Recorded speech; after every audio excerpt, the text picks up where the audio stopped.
E aí, Diogo, antes de tudo, muito obrigado pela sua disponibilidade, pela gentileza de você estar cedendo o seu tempo para estar aqui conosco. E eu ia te pedir para você estar se apresentando aqui para o público, contar um pouquinho aí da sua experiência, da sua história e onde que você está atualmente. Obrigado, Alexandre. Obrigado pela oportunidade de estar falando com o pessoal. Boa noite a todos que estão acompanhando. Bom, então, o Alexandre já comentou ali um pouco sobre mim. Eu trabalho aqui como oncologista em Guarapuava. Eu sou médico formado pela Universidade Federal do Paraná em 2007. Aí eu fiz como pré-requisito oncologia clínica médica pelo HC do Paraná, pelo Hospital de Clínicas da Federal. Fiz oncologia clínica pelo Erasto, que é um dos principais hospitais oncológicos de Curitiba, mas já há 10 anos, desde 2003, eu resolvi vir para o interior, né? Aqui a gente tem um serviço recém-inaugurado, um Cancer Center, que é um hospital que lida tanto com a parte pública quanto com a parte privada, e a gente tem um serviço verticalizado próprio da Unimed, que até foi um dos atrativos que me chamou a vir para o interior, né? Que é uma tendência de alguns lugares, a gente até pode comentar melhor sobre isso, essa questão da verticalização pelos planos de saúde. Então, aqui eu atuo como responsável pela quimioterapia. Por enquanto, eu ainda estou sozinho de todo o centro-oeste do Paraná, isso acaba abrangendo aproximadamente 500 mil vidas, né? Então, são vários municípios aqui da Quinta Regional de Saúde. E a gente tem uma experiência grande aí da parte oncológica, tanto de SUS quanto privado. A maioria acaba sendo SUS, mas, assim, a gente tem uma visão ampla, né? Tanto da parte humana, quanto da parte científica, e quanto também da parte científica e farmacológica do tratamento oncológico, né? Acho que não é querendo puxar assim a brasa para o meu lado, mas acho que de todas as áreas da medicina, talvez a que tenha mais contato com a indústria farmacêutica, que nem você comentou ali, é a parte da oncologia, né? E é uma das áreas que hoje mais se desenvolve, mais tem drogas novas, mais tem pesquisa clínica. Então, acho que momentos como esse, em que a gente pode compartilhar ali o outro lado, e quem tá tanto na parte assistencial quanto administrativa, é muito interessante, né? E eu fico aberto, então, às perguntas, a gente poder discutir um pouco a visão de quem está do outro lado prescrevendo, atendendo e levando em consideração diversos fatores, né, no tratamento do paciente. Não, perfeito. Essa sua experiência vai ser muito rica aí para esse nosso momento aqui dessa live. E aí, já começando já com uma pergunta, quando a gente olha, vamos poder separar aqui a perspectiva do paciente do SUS e também do paciente que tem plano de saúde, da saúde suplementar, mas olhando o SUS, quais são os principais desafios nessa jornada desse paciente oncológico? Esse desafio está relacionado ao acesso ao especialista, a exames, ao acesso a toda essa inovação tecnológica que está chegando, que a gente vem falando de imunoterapia, né, vários outros tratamentos aí alvo direcionados. Mas, na sua perspectiva, esse paciente do SUS, quais são os principais gargalos nessa jornada dele? Olha, Alexandre, eu acho que assim, os principais gargalos, assim, e o que leva assim a gente a ter um bom desfecho no tratamento oncológico, independente de ser SUS ou privado, são basicamente 4 fatores, né?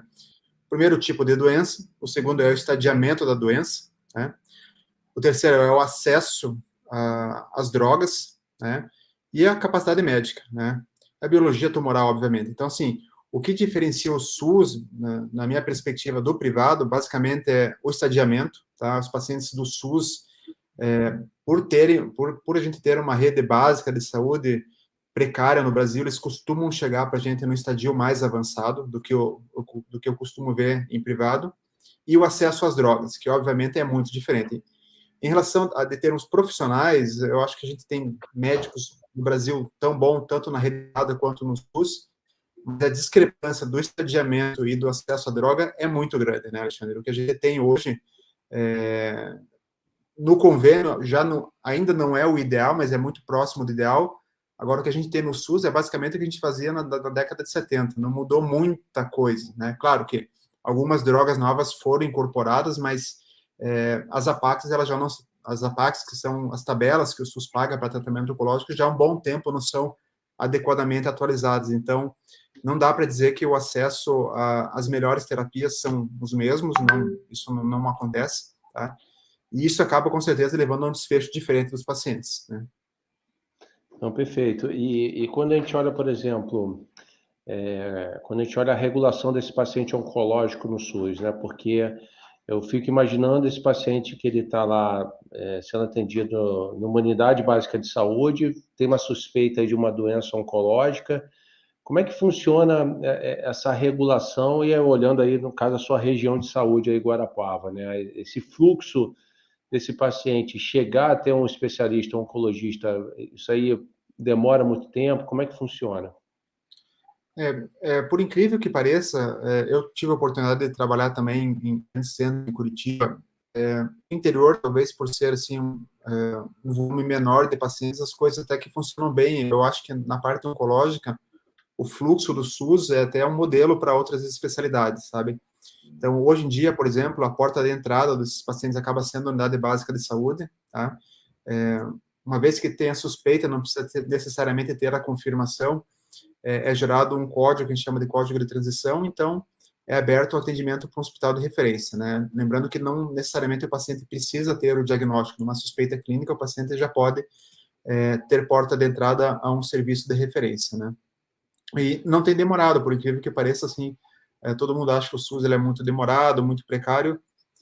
Esse encaminhamento ele tem sido rápido. O que demora muitas vezes é o médico da unidade de saúde desconfiar ou mesmo o paciente procurar o atendimento, né, Alexandre? Porque a gente sabe que, infelizmente, a maioria dos pacientes vão procurar a unidade básica quando já tem sintomas instalados, sintomas muito grandes instalados, e às vezes isso acaba repercutindo muito no prognóstico do paciente. Diferente de quando você vê no privado, no convênio, que muitos pacientes são descobertos em exames de screening, de rastreamento, e com isso a perspectiva de cura do paciente acaba muito maior, né? Não, é muito. Mas aqui, por exemplo, falando na minha região mesmo, assim, em Guarapuava, por exemplo, do encaminhamento do posto de saúde para o Cancer Center é algo que tem demorado algo em torno de uma semana, 10 dias, assim, sabe? Então, é uma coisa que a gente consegue até relativamente rápido, né? É. Não, isso é muito interessante, né? Porque aí quando a gente olha, o que para mim, né, Diogo, é muito interessante que o Brasil é um país de dimensões continentais que acaba tendo vários países dentro do próprio Brasil e você tem realidades completamente diferentes, né? Porque, por exemplo, quando você pega um paciente do SUS que ele chega em basicamente uma semana até o Cancer Center, e você vai fazer, né, comparar talvez o paciente lá do interior do Pará ou do interior do Amazonas, é uma realidade provavelmente completamente diferente, né? Então, esse paciente até ter o acesso ao especialista deve durar muito mais. E então, assim, eu vejo que, né, se você fizer um paralelo, é uma região privilegiada, né? Quando a gente vai olhar a questão do acesso ao especialista. E aí, só trazer alguns conceitos que eu acho importante aqui para o público que está nos assistindo. Um dos conceitos é região de saúde. Então, a regionalização, quando foi feita a criação do SUS, ele definiu que você vai ter regiões de saúde, que dentro dessas regiões de saúde seria o quê? Um conglomerado de municípios, que dentro desse conglomerado de municípios, você vai ter todos os níveis de atenção à saúde, desde a atenção primária, secundária e terciária. Então, você pode ter, por exemplo, um determinado município que está dentro de uma região de saúde que não tem, por exemplo, uma atenção oncológica, mas esse paciente ele vai ser regulado desse município para poder ser atendido em outro. Que é o que acontece ali em Guarapuava, que ele acaba centralizando o atendimento oncológico de toda uma região ali de saúde, na perspectiva aqui da oncologia. E aí também, outro ponto que o doutor Diogo trouxe, que é muito importante, é a questão das APACs, que são as autorizações de procedimento de alta complexidade, que é a forma de financiamento do tratamento do paciente oncológico no SUS. E, historicamente, a gente sabe que as APACs, o valor das APACs, elas não comportam você tratar os pacientes com as terapias inovadoras. Porque você tem, por exemplo, um APAC que custa o valor dela R$ 1.200 para uma terapia que custa R$ 25.000, né?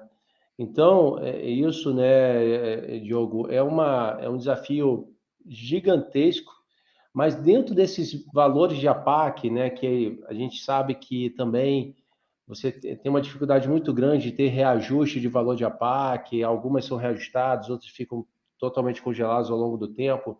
Existe hoje alguma APAC com relação a algum tipo de câncer que permite com que essas inovações terapêuticas possam chegar a esse paciente do SUS, ou ainda não existe isso? Então, veja, Alexandre, as APACs realmente, elas não são assim, elas não têm um bom reajuste já há algum tempo, tá? Algumas drogas novas foram incorporadas ao tratamento oncológico, tá? Pelo SUS. Então, vou dar, por exemplo, aqui o pertuzumab, o trastuzumab, que são anticorpos monoclonais que nós utilizamos para câncer de mama, e aí, de certo modo, a gente consegue se assemelhar muito ao que a gente faz no privado, mas em muitas situações a gente não consegue, tá? Então, aí também é uma questão ética do médico avaliar a questão ali e lutar pela judicialização de um tratamento oncológico, né? Hoje em dia, a gente consegue, com as APACs, assim, em torno de 70%, 80% fazer o mesmo tratamento, porque apesar das APACs não terem mudado, o preço das drogas baixou um pouco. Então, você consegue, de certo modo, fazer tratamento muito semelhante e muito próximo do ideal, tá? Mas a APAC é algo traiçoeiro por alguns motivos. Primeiro, a gente tem algumas doenças em que não existe código para a APAC, né?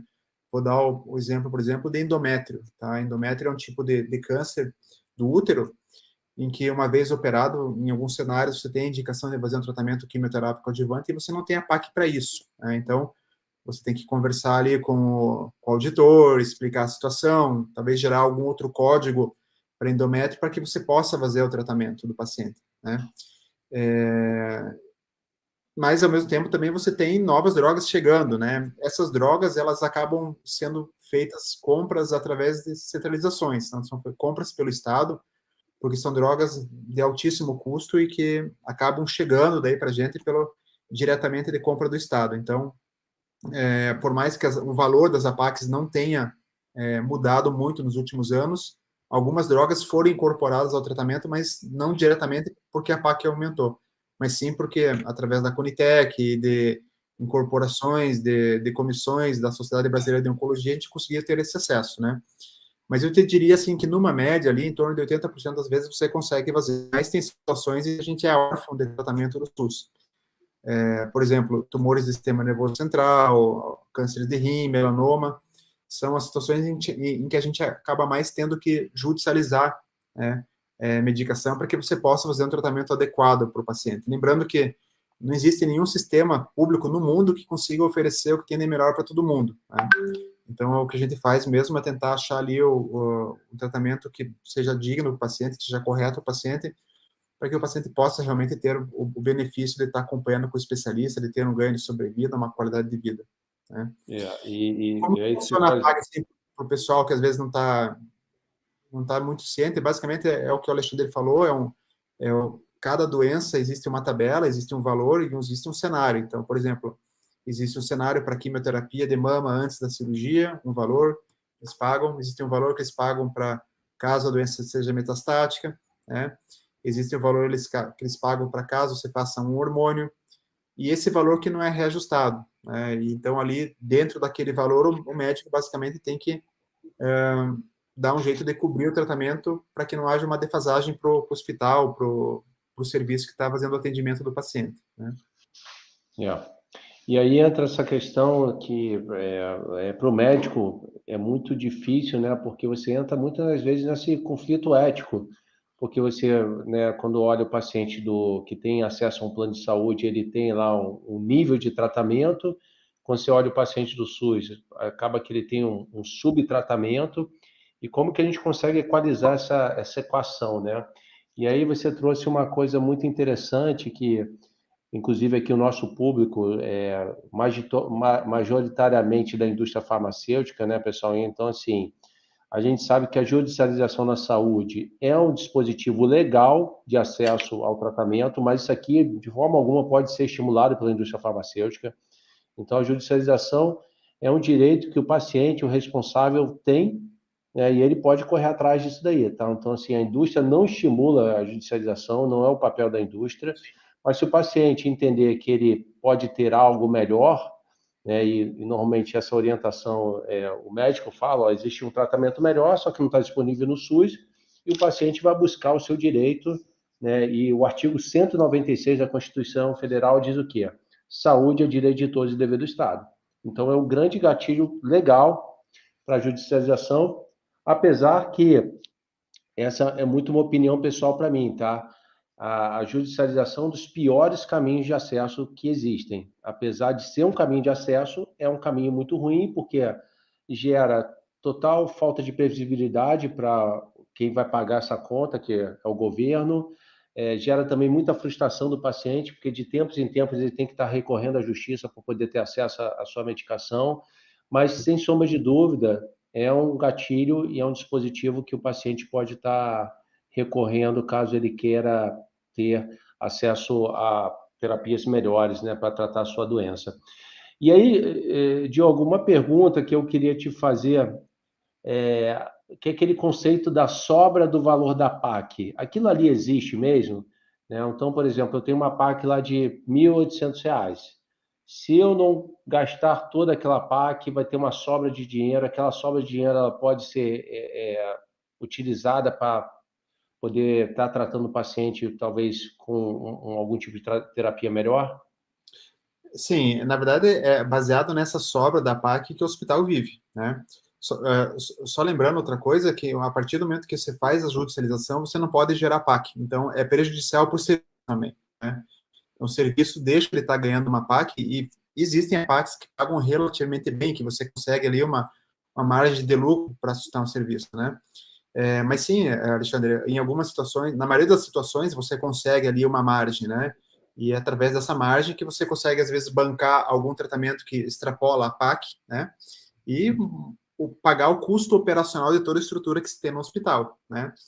Existe mais uma coisa também, que é algo assim que dá muita angústia para o médico, não só o valor, mas o teto da PAC, né? Então, é estipulado um teto, o governo estipula um teto baseado na tua média histórica de produção, em que ele vai pagar até aquele valor. Então, vamos dizer assim que, por exemplo, ele estipula que você vai ter um teto de R$ 600.000 para bancar o tratamento quimioterápico. Se você, naquele mês, recebe mais pacientes e acaba produzindo mais do que os 600 mil, você entra num chamado extra-teto. Não importa, você daí vai estar, quanto mais você trabalhar, menos você vai ganhar. Porque daí você vai estar sempre tendo prejuízo conforme os pacientes vão chegando. Então, isso é algo também que gera uma certa frustração, o teto da PAC, né? Então, não bastasse o valor ser pequeno, ele é limitado àquilo. Então, se a demanda em algum mês aumentar, não importa, você vai ter que depois brigar para tentar ganhar esse extrateto e nem sempre é tão fácil, sabe? Então, é Entendi. algo traiçoeiro o tratamento do SUS por vários motivos, né? E o perfil do paciente do SUS ele é um perfil diferente, mudou muito na pandemia para cá, né? Então, muitas pessoas perderam planos de saúde, então as pessoas já vêm com essas informações realmente de drogas novas, e a gente sempre tenta realmente fazer o que tem de melhor, independente de ser privado, de ser SUS, mas judicialização acaba sendo algo assim, é uma briga mesmo, porque assim, é ruim para o serviço não fatura, é ruim para o médico, né? O médico tem muita papelada para preencher, briga com o Ministério Público, e o paciente fica naquela indecisão, né? Às vezes ele consegue, às vezes não consegue, já vi situações do paciente conseguir a medicação e depois ser retirado, então, assim, é um processo traumático, deveria ser feito de outra forma a aquisição, né, dessas novas terapias, seja através da centralização de compras, como foi o caso do, do trastuzumab, do pertuzumab, do Mabtera, então são medicações que hoje a gente já consegue fazer pelo SUS, né? Ou então através de algum benefício de isenção fiscal que o governo ajuda e a gente poder comprar através daquele valor que a gente tem, né? Sim. Então, acho que assim, existem caminhos mais fáceis e mais corretos do que a judicialização, né? Mas ela é sempre traumática, é sempre complicada, né? Felizmente, a gente tem ali no hospital um serviço com equipe multiprofissional, assistente social, que orienta bem o paciente nessa parte, mas enquanto a medicação não vai chegando, geralmente a gente vai fazendo o que é possível, né? E a partir do momento que a medicação chega, a gente realmente faz a substituição e a gente trata sem faturar nada, simplesmente ali pelo amor ao próximo, né? Não, perfeito. E é isso, né? A gente, como médico, tem toda essa responsabilidade, né, de querer buscar o que a gente acredita que é melhor para o paciente.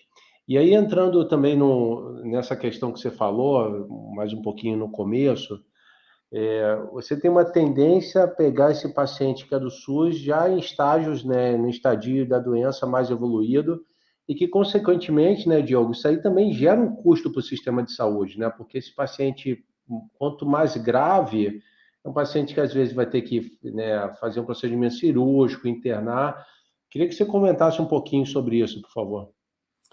Com certeza, que nem eu falei, Alexandre, um dos tópicos que eu falei ali de que vai mudar ali a história natural da doença é o estadiamento da doença, né? Quando você pega a doença no estadio mais avançado, tudo é mais complicado, né? O paciente, eu sempre falo que o paciente oncológico, ele carrega diversos fatores além da doença, tem o desequilíbrio financeiro, o desequilíbrio psicológico, familiar, e claro que quanto mais avançado o estágio da doença, mais complicado é, mais o paciente vai precisar de internação, mais o paciente vai precisar ir no pronto-socorro, né?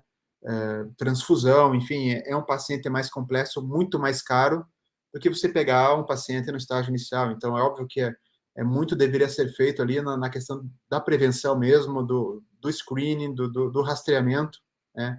Que isso, infelizmente, não é corretamente difundido no Brasil, tanto por questão financeira, por falta de recursos, mas também, às vezes, por preconceito da população como um todo em fazer toque retal, em fazer colonoscopia e também o acesso a esses exames, né? Mas é nítido a diferença, assim, sabe, Alexandre, do privado para o SUS em termos de evolução da doença e do nível socioeconômico para o tipo de doença que você vai pegar, né? Então, pacientes tabagistas, geralmente a gente pega mais tumores de cabeça e pescoço, que carregam muitos problemas psicológicos, financeiros junto, diferente de pega uma paciente jovem com câncer de mama, por exemplo, né? Mesmo no estágio inicial. Então, é outro perfil de paciente, né? É totalmente diferente você tratar um paciente que tem uma doença causada por maus hábitos do que uma paciente que tem um câncer causado por uma alteração genética, né? A expectativa da paciente, a cobrança da família é muito maior quando o paciente não tem culpa do câncer, né? Entendi. E me fala um pouquinho dessa questão das auditorias das APACs, como é que funciona, de quanto em quanto tempo é feito? A auditoria é feita não só pelas APACs, mas também pelos convênios, né? Então, as APACs existem auditores que, se não me engano, a cada 3 meses eles vão revisando as APACs, mas sim, uma vez bem feito, a gente não costuma ter muitos problemas em questão dessa liberação, né? Lembrando também que o médico também que prescreve não pode ser o médico que audita. Então, como eu trabalho também por convênios também, existem auditores também para o privado, né? Que aí é feito a cada guia, geralmente, é feita essa avaliação e se tudo ok é liberado, né? Se não é tudo ok, também há judicialização também no privado também, tá? Isso não é muito frequente, né? A gente tem uma do rol, agora está mais frequente, antigamente era mais tardia, mas a judicialização ela não fica restrita somente ao SUS, isso é importante deixar bem claro que também, às vezes demora um pouquinho para novas drogas estarem incorporadas no rol da ANS, estarem em bula ainda, então a judicialização não é algo restrito só ao público. Não, perfeito. E quando a gente olha, falando agora da parte da saúde suplementar, dos pacientes que têm acesso a plano de saúde, hoje, na sua experiência aí, essa jornada do paciente do privado, ele acaba se beneficiando mais, é mais rápida? Fala um pouquinho disso daí. Em termos de velocidade, é igual. Às vezes até o SUS é mais rápido do que o privado, por incrível que pareça, porque no privado, em algumas situações, as drogas são mais caras, né? Então você tem que justificar, fazer relatório para o auditor, enfim, isso acaba demorando um pouquinho mais, às vezes até no privado, por conta do custo do tratamento ser um pouco maior, né?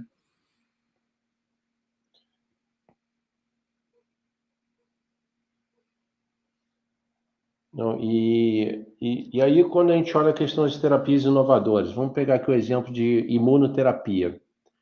Hoje a imunoterapia, ela teoricamente está coberta aí, né, pelas operadoras de plano de saúde, aí eu estou falando das operadoras que são reguladas pela ANS, e como é que tem sido a sua experiência com as imunoterapias? Isso aí realmente tem sido um tratamento que vem mudando a perspectiva de sobrevida do paciente? Como é que tem sido?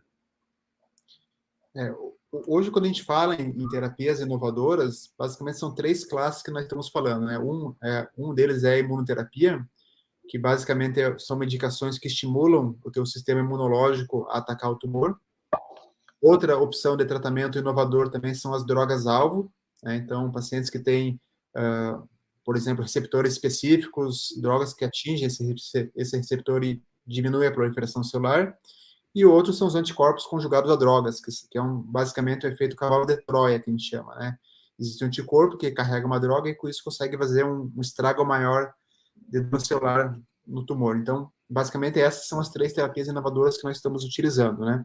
A imunoterapia é um tratamento que começou já aí há mais de 10 anos, tendo como carro-chefe o melanoma, mas que acabou sendo espalhado também para outros tipos de câncer, né? Hoje a gente utiliza a imunoterapia para melanoma, obviamente, algumas vezes até combinação de imunoterapia, né? Focando alvos diferentes de bloqueio do sistema imunológico, mas que hoje a gente utiliza também para melanoma, para rim, para mama, enfim, o arsenal tem aumentado muito, né? E a imunoterapia é um tratamento que, de maneira geral, ele é muito seguro, mas também é um tratamento extremamente custoso, né? Então, para as pequenas operadoras de saúde, Não, com certeza. poucas E vidas a ali, questão hoje de o combo de acesso imunoterapia a essas essa terapias, bastante. Até por isso que uma das tendências hoje em dia, até as drogas têm melhorado muito, o custo tem aumentado muito, os pacientes têm vivido muito mais, é aquilo que a gente tinha falado da questão da verticalização, né, do convênio, entender de que às vezes vale mais a pena ele montar um serviço próprio do que ele pagar para outro serviço uma droga que já é cara, mas que feita fora daquele local vai sair muito mais caro, né? Mas é um tratamento realmente que revolucionou a medicina. Eu lembro quando eu era residente, a gente não queria, ninguém queria pegar um melanoma, ninguém queria pegar um câncer de rim. Hoje em dia, quando vem um melanoma, a gente tem uma certa animação, porque a gente sabe que com o que a gente tem de arsenal terapêutico, você pode viver muito bem, pode até ser curado pacientes com doença metastática, né? Então, a gente tem casos de extremo sucesso aí de pacientes que estão aí há anos com uma qualidade de vida boa, que não teve uma queda de cabelo com o tratamento, foram super bem com a imunoterapia, né? sim, sim. E a imunoterapia, ela saiu do cenário de doença paliativa já para algumas coisas, algumas situações de neoadjuvância, de adjuvância, então ampliou muito o leque, né, para outros tipos de câncer, né? Mas foi realmente algo assim que um divisor de águas para a oncologia, não há dúvida. Não, sim, com certeza, né? Se você pega aí, eu me lembro também da minha experiência como médico, né, que a gente tinha algumas doenças que, basicamente, quando o paciente recebia o diagnóstico, era basicamente selar, né, que esse paciente ia ter uma sobrevida extremamente curta. Então, hoje você vê doenças aí que, vou pegar o câncer, né, o câncer de pulmão de não pequenas células, né, que hoje, né, você conseguiu com essas terapias inovadoras aumentar bastante a sobrevida desses pacientes, né? Então, realmente eu vejo essa inovação que chega na oncologia é uma coisa impressionante, né? Você vê, né, até, Diogo, até um perfil meio de cronificação da doença, né? Onde você consegue estabilizar, o paciente acaba levando uma vida dentro de uma normalidade, né? Como se tivesse uma doença crônica, né? Acho que a tendência em algumas coisas, em algumas situações nós estamos curando pacientes já com doença metastática, mas a tendência é uma cronificação mesmo, transformar o câncer num diabetes, uma doença que o paciente consegue ir levando e acaba muitas vezes morrendo com o câncer e não do câncer especificamente, né? Então, que nem você falou, existem situações que hoje a gente torce para pegar, coisa que há 10 anos atrás a gente torcia para não ver na frente, né? Então, Sim, quando você sim. vê uma paciente com câncer de mama HER2 positivo, você sabe que o paciente vai ter, existe uma perspectiva de ter uma resposta muito grande, né? E não só o tratamento tem melhorado, assim, sabe, Alexandre, também a personalização da oncologia, ela tem melhorado muito, né? Com ampliação de painéis genéticos, coisa que antigamente ali, para você fazer um sequenciamento era algo absurdo, hoje você consegue fazer com exames rotineiros, né? A gente tá até ali no Cancer Center já cogitando fazer para o SUS esse sequenciamento de modo que você consiga fazer uma oncologia mais personalizada, né? Falo da Tá. oncologia porque, assim, é, é a menina dos olhos, né? É a minha menina dos olhos, mas eu acho que é um modelo, assim, de medicina personalizada que é padrão para toda a medicina. Acho que dificilmente você vai achar uma área em que a gente individualize tanto o paciente que nem na oncologia, né? Até você começar o tratamento, o paciente passou por modernos estadiamentos, modernos sequenciamentos genéticos, então você conseguiu adequar corretamente o tratamento. Não é aquela situação de one size fits all, um tamanho para todo mundo. Hoje em dia é tudo muito personalizado, né, Alexandre? Não, totalmente, né? E você pega, me corrija se eu estiver errado, mas desses painéis genéticos, eles inclusive já direciona qual que é a molécula que vai tratar melhor o paciente, né? O painel genético ali, a gente pode fazer desde painéis que são feitos para saber se o paciente tem alguma tendência a desenvolver o câncer, como um painel germinativo, até um painel do próprio tumor que chama de painel somático. Esse painel somático, inclusive, Alexandre, a gente pode fazer por biópsia líquida, tá? Então, o que você faz? Você faz uma extração de sangue do paciente, ali você encontra uma célula tumoral circulante, e nessa célula tumoral você faz o sequenciamento, tá? Coisa que até então a gente não utilizava isso aí, né? Hoje, uma biópsia líquida sai em torno de 7 a 8 mil reais. É caro, mas já foi muito mais caro do que isso, tá? E também a gente utiliza para outras situações, como, por exemplo, saber se o paciente é curado ou não, perceber se o paciente teve uma recaída da doença também, através da biópsia líquida. É uma perspectiva para o futuro também, não só essa parte dos tratamentos mais modernos, mas também como dessa investigação mais precoce de recidiva, de análise molecular. É uma medicina totalmente personalizada que nós estamos falando, né? Mas basicamente é isso, a gente detecta onde está a alteração, e se for uma alteração que tem alguma droga específica, algum alvo específico, a gente direciona contra esse alvo. Com isso, o benefício do paciente é muito maior, a toxicidade é muito menor, só que a toxicidade financeira aumenta. Né? O custo disso tudo é a toxicidade financeira. Né? Isso é uma das grandes questões da inovação na medicina, né? Que essa inovação normalmente ela vem atrelada a custos maiores, né? Então, custo que eu falo até preço do medicamento, porque aí entra muito a questão de preço e custo, né? Que são coisas completamente diferentes, né? Que preço é barato envolvendo tudo, né? Ele acaba envolvendo o custo global de tratamento, não somente o medicamento propriamente dito, né? Então ele vai envolver custo de internação, transfusão, cirurgias e por aí vai, né? E aí, Diogo, dentro dessas inovações É verdade. terapêuticas, Sim. pode falar, por favor. Não, essa é um dos grandes debates também de como diminuir esse custo, né, Alexandre? Vamos dar o exemplo da imunoterapia que nós estávamos conversando. A imunoterapia, ela começou com o melanoma, né? Hoje você utiliza a imunoterapia para uma gama diversa de cânceres. Só que, assim, existe um contrassenso da indústria farmacêutica também, porque como que você aumenta o número de indicações e não baixa o preço da medicação, né? Eu acho que essa é uma das maneiras de a gente também conversar sobre como fazer essas medicações serem mais acessíveis, que, ao meu ver, a partir do momento que você tem um número maior de indicações, poderia se negociar um valor dessa medicação, né? Como é feito em outros países, por exemplo, né? Então, perfeito. Com certeza, né? A discussão de custos e de tratamento é uma discussão que está sempre em voga, né? Principalmente quando a gente olha esses medicamentos aí que têm um impacto orçamentário muito grande. E vamos trazer aqui também uma coisa que eu queria ver contigo, dentro de toda essa inovação na oncologia, qual foram os tipos de cânceres que mais se beneficiaram e quais deles ficaram para trás, né? A gente não conseguiu ter inovação tecnológica. Olha, de maneira geral, Alexandre, todos se beneficiaram, tá? Mas alguns se destacam, né? Eu dou o exemplo ali do melanoma, né? Que com a imunoterapia e com drogas-alvo a gente consegue hoje respostas fenomenais em muitos pacientes. Câncer de pulmão, tanto pequenas células quanto não pequenas células, também pelo mesmo acesso à imunoterapia, drogas-alvo. E também alguns tipos de câncer em que a gente já consegue detectar alterações genéticas, como ovário, por exemplo, que você tem droga específica para a mutação específica do ovário, para pâncreas. Mas ainda existem situações desafiadoras na oncologia, né? Tumores do sistema nervoso central, a gente nos últimos anos não conseguiu assim um grande avanço, né? Tumores com menores cargas mutacionais em que a imunoterapia não funciona, também a gente não conseguiu grandes avanços. Mas, de maneira geral, olha, a maioria dos tumores a gente conseguiu excelentes respostas. Eu falo somente baseado na parte que eu faço, que é a parte de tumores sólidos, né? Na parte de hematologia também, a gente sabe que melhorou muito de alguns anos para cá. Mas a maioria dos tumores a gente realmente conseguiu ali um grande avanço. Eu destacaria melanoma, destacaria rim, destacaria próstata, destacaria mama, Enfim, esses são os principais ali de que a gente consegue ver hoje, quando a gente compara curvas de 10 anos atrás para agora, são totalmente diferentes o tratamento, né?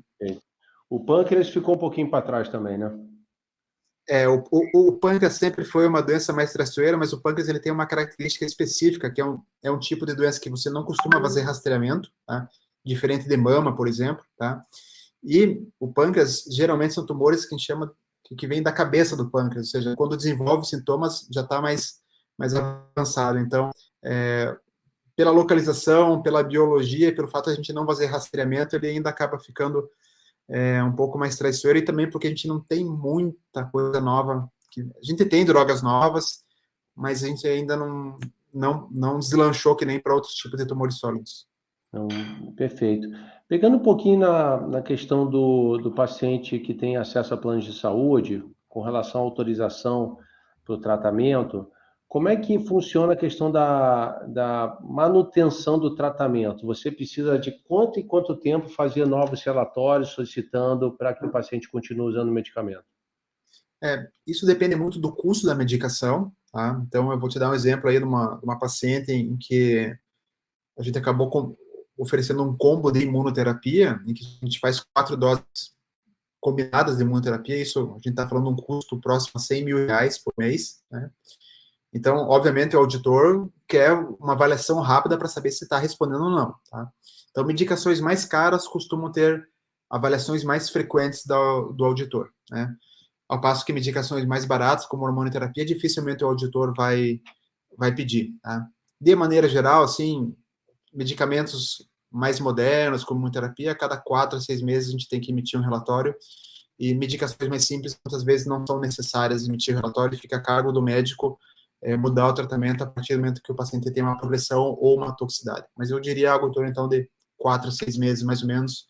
Isso depende muito de plano para plano, né? Tem plano para mim que nem pede, tá? Que deixa a critério do médico. Perfeito, perfeito.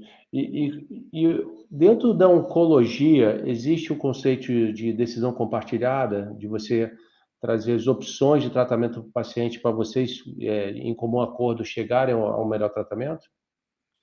Com certeza, Alexandre. É uma coisa que eu comento, é que a gente não trata o câncer, a gente trata o paciente como um todo. Então, a gente tem que conversar com o paciente, explicar bem as opções de tratamento, né? E existe essa decisão compartilhada, inclusive, para separar o tratamento oncológico, né? Então, não só para iniciar, mas também para parar. É bom quando você tem várias opções, sabe? Eu, pelo menos, sempre que tenho as opções, eu dou a minha sugestão, mas a decisão final é do paciente. O que ele falar, a gente vai apoiar, né? E, inclusive, a decisão de parar, né? Recentemente eu tive um caso de uma paciente com câncer de mama, tá? Em que ela estava fazendo uma manutenção já há 5 anos de tratamento, com PET zerado, e a gente, em comum acordo, optou por parar o tratamento e ver como é que ela vai evoluir, né? Tem evidência científica para isso? Não tem, mas foi um acordo que a gente teve, que nós dois assumimos esse risco, né? Então, basicamente tudo é compartilhado, né? A gente explica bem as situações e existem situações em que você não tem muita opção de tratamento, mas sempre que tem, é tudo botado na balança. A toxicidade, os efeitos colaterais, a possibilidade do paciente vir até o centro, porque existem esquemas que são a cada 3 semanas, esquemas que são semanais, e é uma decisão que acaba ficando mais a cargo do paciente. Na maioria absoluta das vezes, o paciente deixa a nosso critério, mas a gente sempre explica ali, quando tem opções, né, o risco-benefício, a questão de queda de cabelo. Não, tem paciente que quer optar por fazer um esquema que não caia cabelo, então tudo é levado em consideração. A decisão final é do paciente, né? Não, com certeza. E a questão da decisão compartilhada é super importante, porque você tem que trazer também a perspectiva, né, do que esse paciente pode ter de pontos positivos, pontos negativos com relação ao seu tratamento, até como você, né, está numa região de saúde que tem, por exemplo, municípios que tem uma distância, né, em quilômetros de Guarapuava, até quando a gente traz a perspectiva da terapia antineoplásica oral, né, Uhum. porque é um tipo de terapia que traz uma comodidade, né, do tratamento para o paciente, principalmente esse paciente que tem que ter grandes deslocamentos, né? E eu queria que você falasse um pouquinho, né? Como é que tem sido a sua experiência? Como é que você vê, por exemplo, como é que se encaixaria uma terapia antineoplásica oral num tratamento, você tendo uma opção de fazer alguma coisa infusional? Muitas vezes o tratamento oral ele é melhor do que o infusional, né? Muitas vezes é semelhante, mas o tratamento oral ali, principalmente com drogas-alvo para pulmão, isso tem tido excelentes respostas, né? O que a gente faz ali no SUS, muitas vezes que o paciente tem até dificuldade em pagar o transporte, é fornecer o tratamento a cada 3 meses, por 3 meses, e caso o paciente nesse período tenha alguma toxicidade ou progressão, depois a gente faz a devolução da medicação. Mas a gente costuma fazer, sim, o envio, tá, de medicações via oral, às vezes até para casa do paciente, quando você tem a possibilidade de fazer isso pelo plano, né? Tá, isso acaba gerando assim, você desafoga o serviço, né? A gente desafoga o serviço, geralmente são tratamentos bem tolerados, nem sempre são tratamentos baratos, mas só o fato do paciente não precisar vir ali, o paciente já acaba se expondo menos a riscos de pegar estrada, complicações, infecções, porque vai estar assim, em isolamento, né? Em época de pandemia, essa questão foi muito considerada, a questão do fornecimento das medicações via oral, né? E acho que é algo que a ANS já entendeu, já está bem incorporado. Antigamente a gente tinha alguma dificuldade em alguns planos de saúde em fornecer essas medicações via oral, mas hoje em dia acho que é algo que já amadureceu bem, já está bem mais claro isso e mais fácil acesso para os pacientes, tanto do privado quanto do SUS. Não, perfeito. E quando a gente pensa na questão do papel dos programas de suporte ao paciente, como é que você enxerga isso daí? É, é fundamental, Alexandre, porque assim, por mais que as indicações estejam surgindo com benefícios, com taxas de respostas fenomenais, muitas vezes isso vem acompanhado de um preço muito alto, né? Então, alguns laboratórios disponibilizam esse serviço para o paciente de monitoramento, e isso para a gente acaba sendo muito interessante, porque, principalmente para serviços que não têm a possibilidade de fazer uma navegação do paciente de maneira muito frequente, você acaba tendo essas informações via laboratório. Então, sempre que possível, eu costumo incluir o paciente nesse programa, tá? E não é nada assim inconveniente para o médico, tá? Então, tem muitos médicos que ficam com medo, eu vou incluir o paciente num programa e a indústria farmacêutica vai ficar me ligando a todo momento. Geralmente eles sabem filtrar bem o que é relevante e o que é irrelevante, né, das queixas, e dessa forma o paciente fica mais seguro e o médico também fica mais seguro, né? Isso é muito bem-vindo, tá? É muito bem-vindo pela indústria farmacêutica. A gente tem aí alguns casos de sucesso, não vou citar nome de indústrias, mas em que acaba auxiliando muito ali o profissional nesse segmento, né? Não, perfeito. Surgiu uma pergunta aqui, quando a gente fala de sustentabilidade do sistema de saúde, e provavelmente muitos de vocês devem ter visto semana passada que a gente estava aí tendo algumas publicações falando do prejuízo que as operadoras de plano de saúde tiveram, né? Então, historicamente, ano passado foi o ano aí que a gente teve um prejuízo bilionário. A gente já vem falando há muitos anos sobre buscar a sustentabilidade do sistema de saúde, cada vez vem se mostrando que essa sustentabilidade ela não vai existir, provavelmente, principalmente por causa de várias mudanças, né, de regulatórias, mudanças de legislação, e também um caminhão de inovação que vem chegando, que, óbvio, pessoal, é muito bem-vindo essa inovação, porque a gente vê que a indústria farmacêutica, que definitivamente é quem traz inovação em saúde, mas, assim, essa inovação ela tem um custo muito grande. A gente está falando aqui de imunoterapia, mas o Dr. Diogo é especialista em tumores sólidos, né? A gente tem mais ou menos aí 2, 3 semanas a gente falou de terapia celular, CAR-T-cell, que está muito focada ainda na hematologia, mas daqui a pouco vai chegar em tumores sólidos também. Então, a gente está falando, por exemplo, um tratamento com CAR-T-cell é 2 milhões de reais, né? A gente tem aí também a parte de terapia gênica, muito relacionada à parte de doenças raras, ultra raras. Então, como é que a gente, né, doutor Diogo, essa é a pergunta aqui de talvez de US$ 1 milhão, mas como é que a gente consegue manter, né, um equilíbrio nesse sistema de saúde, querendo, né, tratar os pacientes da melhor forma possível, mas por outro lado, com terapias de altíssimo custo e que bota muita pressão aí na fonte pagadora, e aqui a gente vai falar principalmente das operadoras de plano de saúde. É possível em algum momento buscar esse equilíbrio?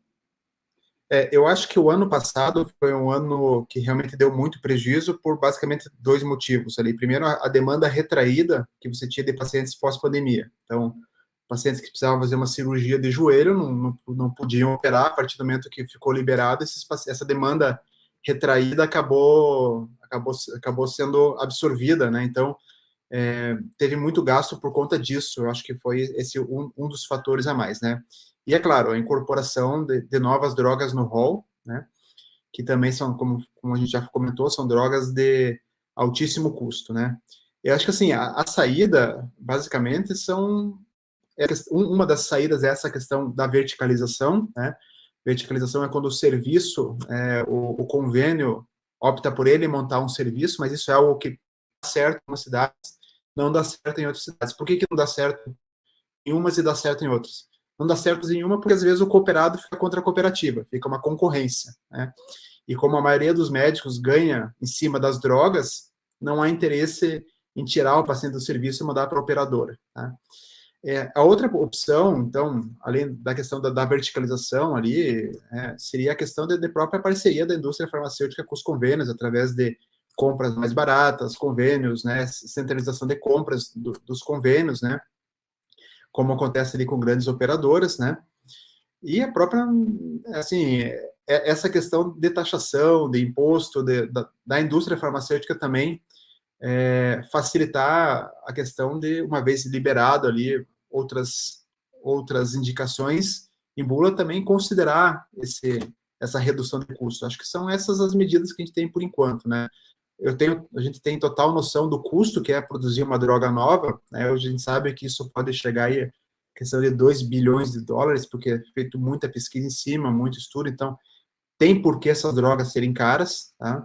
Mas acho que isso pode ser considerado a partir do momento que você acaba tendo mais indicações, né? Então, ao meu ver, são as parcerias da indústria farmacêutica com as operadoras, né?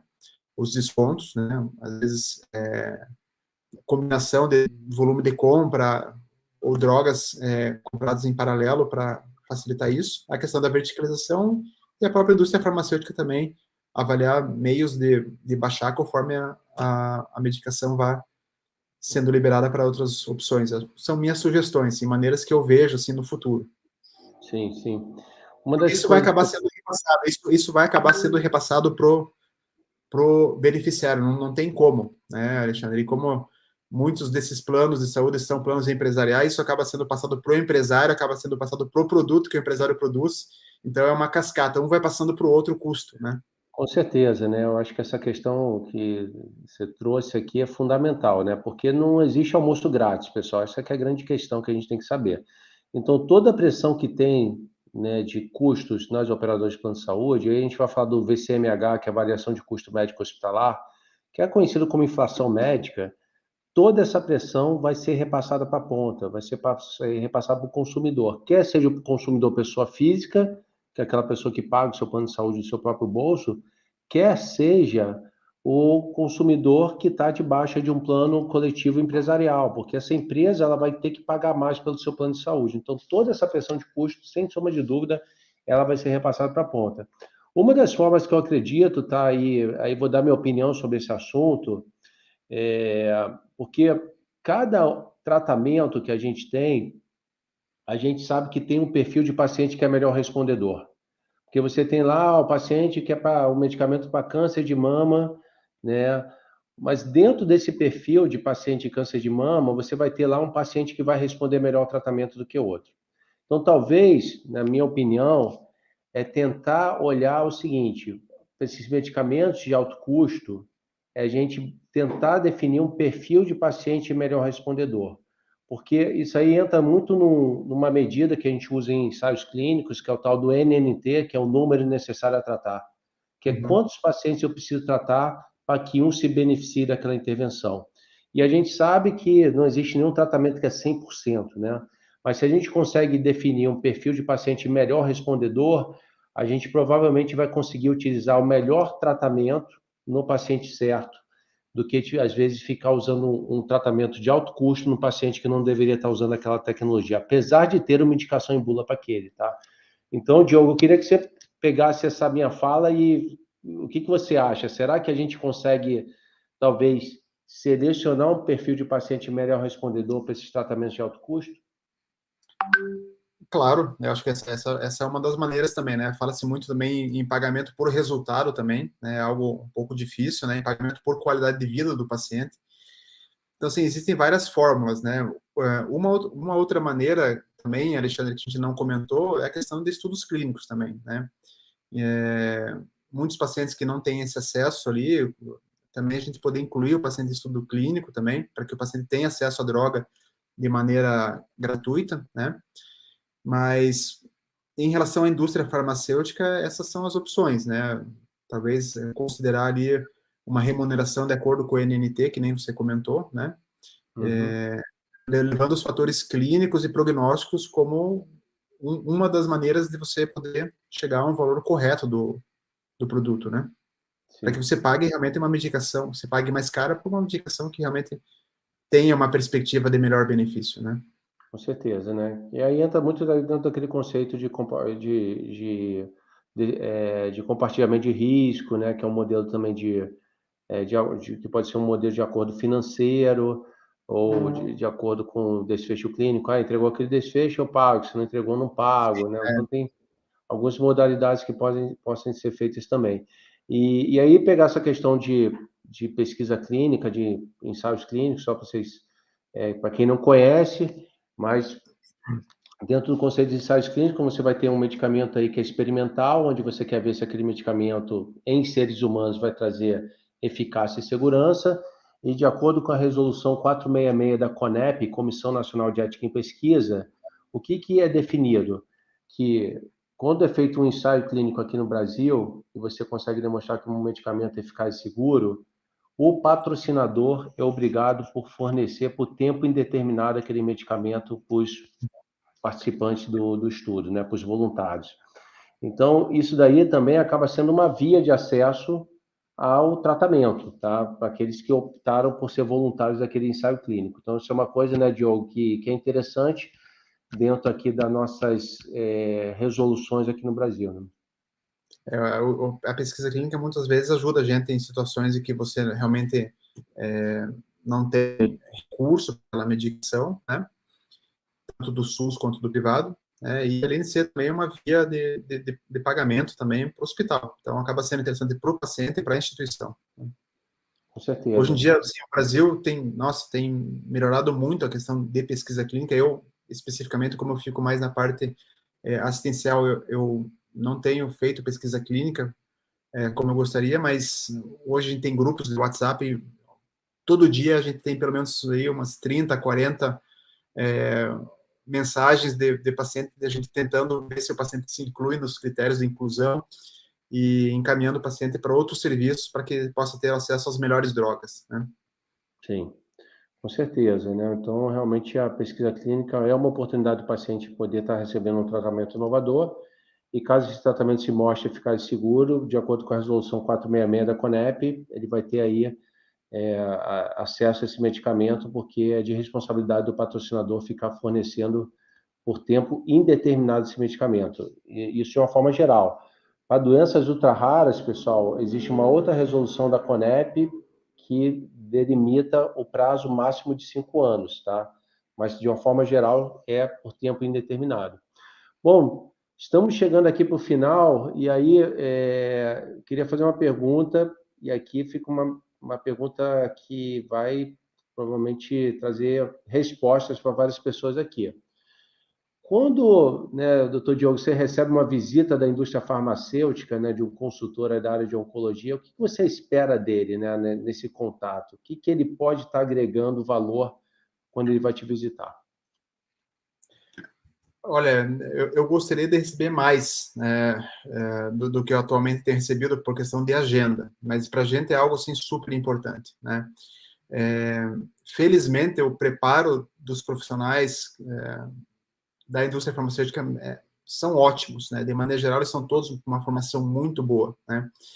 Mas o que eu espero realmente ali de um colega que vai me visitar ali no hospital ou no consultório é que realmente traga ali as informações relevantes da medicação, né? Então, as atualizações da medicação, os estudos que já saíram sobre a medicação, e também a questão de custos e efeitos colaterais, né? Acho que isso aí é o principal, né? Acho que um colega da indústria farmacêutica bem informado atualiza muito a gente, às vezes mais do que um paper, sabe? Então, eles têm grande conhecimento das medicações e sempre que possível ali eu tenho acesso a eles, né? Uma coisa que para mim é muito importante é ter um acesso pós-visita, tá? Porque muitas vezes são medicações novas e que você não tem experiência e que você acaba recorrendo para o representante, né? Olha, aconteceu isso, com quem eu posso falar? E muitas vezes eles direcionam para a área médica e isso acaba auxiliando, já me salvou de muitas situações. Então, esse conhecimento técnico sobre a droga, né? O conhecimento sobre os estudos, as informações de efeitos colaterais, as possibilidades de compra da medicação, as negociações, muitas vezes a gente consegue fazer compra vinculada e incluir esses medicamentos como protocolo da clínica. Isso, para mim, é algo fundamental numa visita, né? Que ele saiba conversar sobre esses tópicos e que ele dê uma retaguarda para a gente, né, Alexandre? Porque, assim, são medicações que eu, por exemplo, aqui eu estou sozinho em Guarapuava, eu não tenho como discutir um caso com um colega, né? Então, eu acabo, muitas vezes, me direcionando ao colega da indústria farmacêutica para me dar uma mão em algum manejo de efeito colateral, ou então que me direcione a algum colega, ou alguma situação em que a medicação não está no rol e que você tem que fazer uma justificativa para o colega auditor, muitas vezes eles ajudam nessa questão de referências também, sabe? Para mim é super bem-vindo e eu, de maneira geral, eu acho que todos são muito bons, assim, no que fazem, mas sempre que podem tocar nesse ponto, assim, com mais peculiaridade, para a gente ajuda muito. Não, e olha que legal, né? A gente não combinou nada essa resposta aqui, tá? E você falou numa coisa que eu comento já há alguns anos, que é o chamado tripé do consultor técnico, né? Então ele tem que saber falar bem sobre os estudos, né? Ter conhecimento sobre a parte de interpretação de estudos clínicos, ter conhecimento na área de acesso, não, vem cá, meu medicamento está disponível aqui, é um medicamento que traz esse benefício, mas como é que o paciente vai conseguir acesso, quer seja no SUS, quer seja nos operadores de plano de saúde, e a questão que envolve gerenciamento de contas, que envolve muita questão de negociação, né, de como que você pode estar, né, tendo algum tipo de negociação dentro dessa instituição. Então, assim, a gente não combinou nada, pessoal. Não é nada.